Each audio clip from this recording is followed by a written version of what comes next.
Bonjour à toutes et à tous. Aujourd'hui, nous allons apprendre à coder en HTML. C'est notre première leçon d'HTML, donc nous allons faire de l'HTML simple. Premièrement, ouvrez votre moteur de recherche et écrivez Replit. C'est le programme sur lequel nous allons coder. Et donc ce qu'il nous faut, c'est replit.com. Sur Google, en général, c'est le premier résultat. Vous cliquez dessus, vous l'ouvrez, et vous faites login ou sign up, ça dépend si vous avez déjà un compte ou pas. Create new REPL. Voilà, ça charge. Et vous cherchez dans la barre de recherche HTML. Oui, c'est un langage officiel, c'est pas un template. Et donc ce qu'il nous faut, c'est HTML, CSS, JS. C'est peut-être un template, mais en tout cas c'est un langage officiel. Et vous mettez un nom à votre site. Ce sera le nom de l'URL. Oui, parce que là on fait du web building.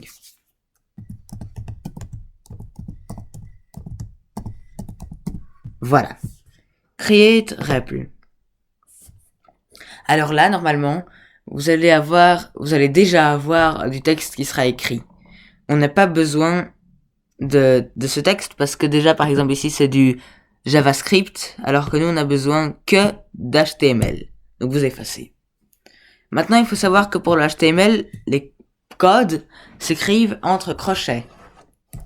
Ce qui est écrit et ce qui doit s'afficher sur votre site ne doit pas s'écrire entre crochets, mais les codes, oui. Et donc vous mettez... il faut dire d'abord à l'ordinateur ce que c'est comme langage de code que vous utilisez. Donc vous mettez doctype en majuscule et en minuscule HTML parce que ce qu'on fait c'est du HTML, point d'exclamation. Et là, donc vous allez à la ligne et vous écrivez HTML parce que c'est de l'HTML qu'on utilise. Et quand vous allez refermer le crochet, il va y avoir un slash HTML qui va apparaître.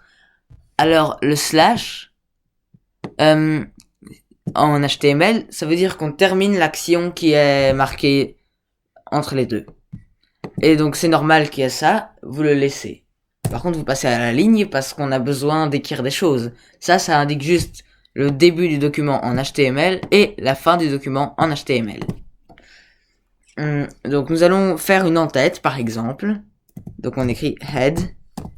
De nouveau, il y aura un slash head qui va apparaître et vous donnez un nom un petit peu à votre site. Ce sera le nom de votre site, par exemple. Donc voilà, ici on va mettre YouTube cours HTML. Maintenant, nous allons créer le corps du site. Donc on écrit body. De nouveau, le petit slash body, on passe à la ligne et on va écrire un titre. Donc H1, par exemple le titre de la page. De nouveau le H1 slash H1. Et on écrit par exemple grand titre. Il sera mis en gras. Les titres seront mis en gras. Il y a aussi par exemple H3. Petit titre. Alors ce qui n'est pas mis entre crochets, vous ne devez pas respecter. Et vous aurez pu mettre le H3 avant le H1. Mais par contre, il faut bien que ce soit écrit head avec la bonne orthographe, body avec la bonne orthographe, HTML, doctype HTML avec la bonne orthographe, ne pas oublier le point d'exclamation, parce que sinon l'ordinateur ne va pas bien comprendre ce que vous voulez dire. Titre. Et ça peut aller jusque H6. Ça c'est un mini titre. C'est un mini titre.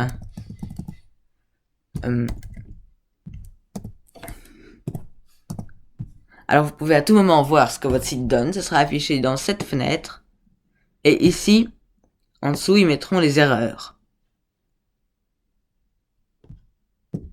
Donc run, pour voir à quoi votre site ressemble. Et voilà, vous voyez, le nom du site. Le grand titre, le petit titre, le mini titre. Bien sûr, le H2, le H4 et le H5 existent aussi. Mais là, j'ai donné 3 exemples. Maintenant, nous allons rédiger le paragraphe. Donc, entre les crochets, P.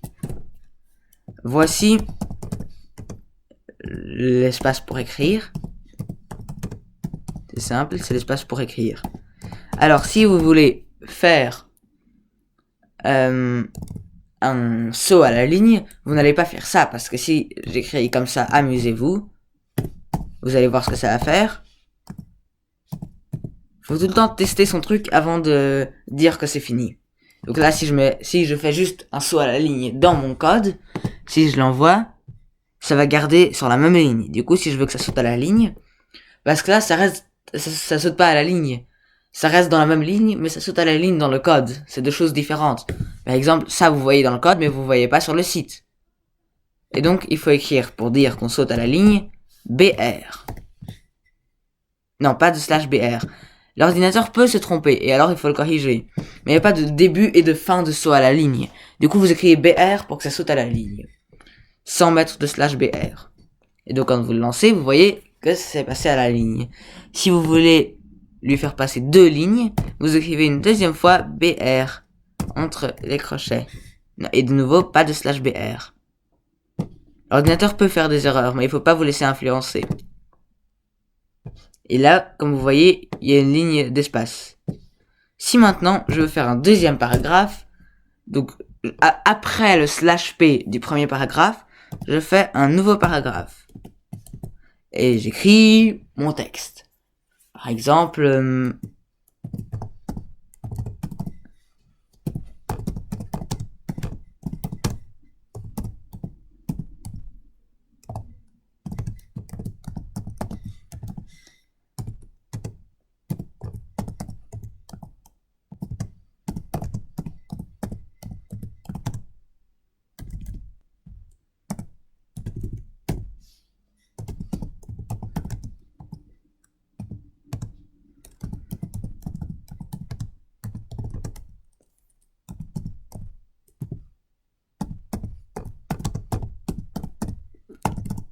bon, je vais pas vous faire la petite chanson, si vous regardez YouTube, vous avez l'habitude.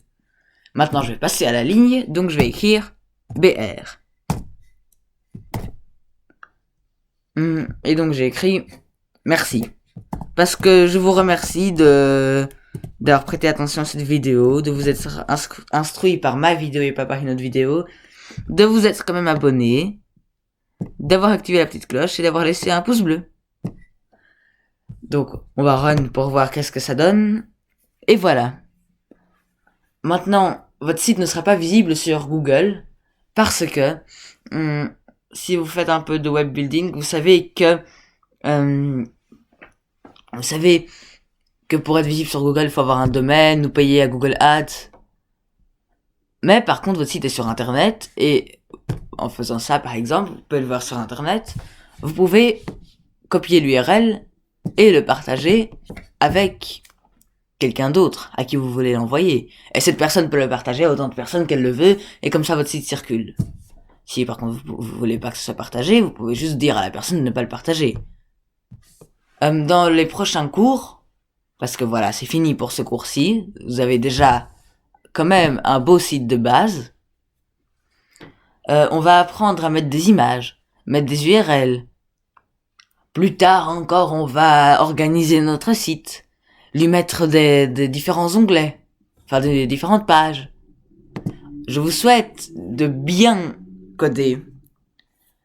J'espère que cette vidéo vous a instruit dans le codage et vous a donné l'envie de coder encore plus que ce que vous ne faisiez jusque-là. Et je vous dis à très bientôt. Au revoir.